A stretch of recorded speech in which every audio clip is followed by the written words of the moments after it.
एक बौद्ध भिक्षु और उनका शिष्य एक जंगल में कुटिया बनाकर रहा करते थे। बौद्ध भिक्षु अब बूढ़े हो चुके थे और उनका शिष्य अभी जवान था। बूढ़े बौद्ध भिक्षु एक बहुत ही बड़े ध्यानी व्यक्ति थे। जब ध्यान करने बैठते तो 2-2 घंटे तक ध्यान ही करते रहते थे। उस बूढ़े बौद्ध भिक्षु के पास एक बहुत ही अनोखी शक्ति थी कि वो ध्यान की अवस्था में भविष्य को भी देख सकते थे। एक दिन जब वो ध्यान कर रहे थे तो उन्होंने देखा कि आज से 8वें दिन उनके उस युवा शिष्य की मृत्यु हो जाएगी। उन्होंने अपने शिष्य को अपने पास बुलाकर कहा, मैं तुम्हें अगले 7 दिनों की छुट्टी देता हूँ। तुम इन 7 दिनों के लिए अपने घर रहकर आ सकते हो। शिष्य ने खुशी से कहा, क्या ये सच है गुरुवर? गुरु ने कहा, हाँ, मेरा पिछले कई दिनों से अपने घर वालों से मिलने का मन कर रहा था। शिष्य ने मुस्कुराते हुए कहा। गुरु ने कहा, ठीक है, अब तुम जा सकते हो, लेकिन याद रहे 8वें दिन की शाम होने तक तुम्हें यहाँ वापस पहुँचना है। शिष्य ने हाँ में सिर हिलाते हुए कहा, ठीक है गुरुवर, मैं पहुँच जाऊँगा, लेकिन आप अपना ख्याल रखिएगा। अब आप बूढ़े हो चुके हैं, इसलिए आश्रम का कोई भी काम हो उसे मेरे लिए छोड़ देना। मैं वापस आते ही उसे कर दूंगा। इसके बाद शिष्य गुरु का आशीर्वाद लेकर पहाड़ी से नीचे उतर गया, बिना ये देखे कि गुरु की आंखों में अपने शिष्य को खो देने का दर्द था।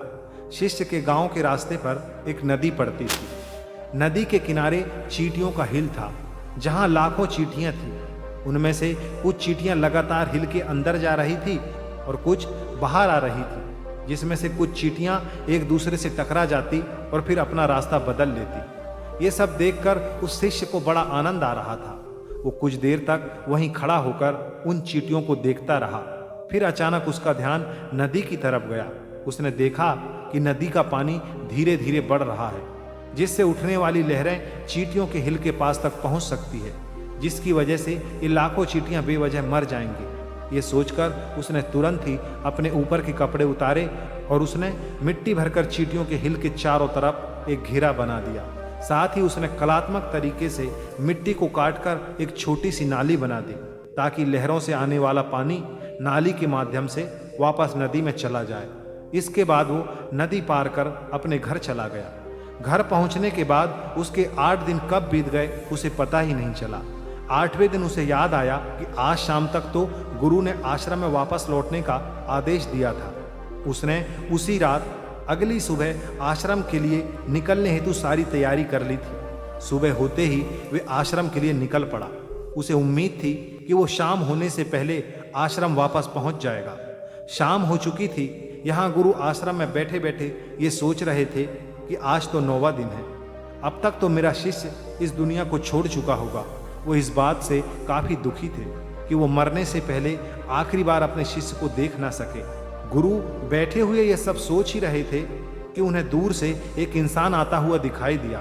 उन्होंने ध्यान से देखा तो चौंक गए। अरे, ये तो मेरा शिष्य है। गुरु ने दौड़कर शिष्य को गले से लगा लिया, लेकिन वो इस बात से अचंभित भी थे कि 8 दिन बीत जाने के बाद भी अब तक शिष्य जिंदा कैसे है। गुरु ने शिष्य से कहा कि यहाँ से जाने के बाद तुमने जो कुछ भी किया है मुझे बताओ। तब शिष्य ने चींटियों वाली कहानी गुरु को सुनाई। कहानी सुनते ही गुरु को ये समझते देर न लगी कि शिष्य ने लाखों चींटियों की जान बचाई थी और उनके इसी कर्म का परिणाम है कि शिष्य को एक लंबा और खुशहाली भरा जीवन प्राप्त हुआ है। कहानी सुनने के बाद गुरु के मुंह से अनायास ही निकल गया कि कर्मा लौटकर जरूर आता है। शिष्य को गुरु की इस बात का मतलब समझ नहीं आया, लेकिन उसने पूछा भी नहीं और चुपचाप अपने आश्रम के कामों में लग गया। अगर हम अपनी जिंदगी में देखें तो इसे खुशी खुशी जीने का सबसे आसान तरीका है कि हम अच्छे कर्म करते रहें। इस कहानी की तरह ये ज़रूरी नहीं कि अच्छे कर्म हमारी उम्र को लंबा ही करेंगे, लेकिन इस बात की गारंटी है कि अच्छे कर्म हमारी ज़िंदगी में आने वाले दुख और परेशानियों को कम ज़रूर कर देंगे। कर्मों का एक बहुत ही साधारण सा सिद्धांत है कि हम जो कुछ भी करते हैं उसका कई गुना लौटकर हमारे पास ही आता है। फिर चाहे वो अच्छे कर्म हो या बुरे, दोनों ही कई गुना होकर हमारे पास आते हैं। अच्छे कर्म करने के लिए ये ज़रूरी नहीं कि हमारे पास पैसा ही होना चाहिए, और ना ही सिर्फ किसी की जान बचाना ही अच्छा कर्म कहलाता है। किसी असहाय की छोटी सी मदद करना भी अच्छा कर्म है। किसी डिमोटिवेट इंसान को मोटिवेट करना भी अच्छा कर्म है। किसी दुख भरे इंसान को सांत्वना देना भी अच्छा कर्म है। कुल मिलाकर अगर हम किसी भी तरीके से किसी के दुख को कम कर पाएं तो वो एक अच्छा कर्म है। और जैसे गलत कर्म करने से हमें बुरा लगता है और दुख भी होता है, ठीक उसी तरह अच्छे कर्म करने से हमें सुख की अनुभूति होती है।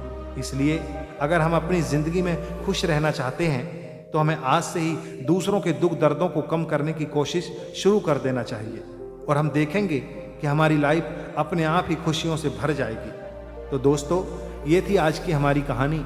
आपको ये कहानी कैसी लगी हमें कमेंट करके ज़रूर बताइए और आगे भी ऐसी ही मोटिवेशनल कहानी सुनने के लिए आप हमारे चैनल को सब्सक्राइब कर सकते हैं ताकि हमारी आने वाली वीडियो सबसे पहले आप तक पहुंचे। धन्यवाद।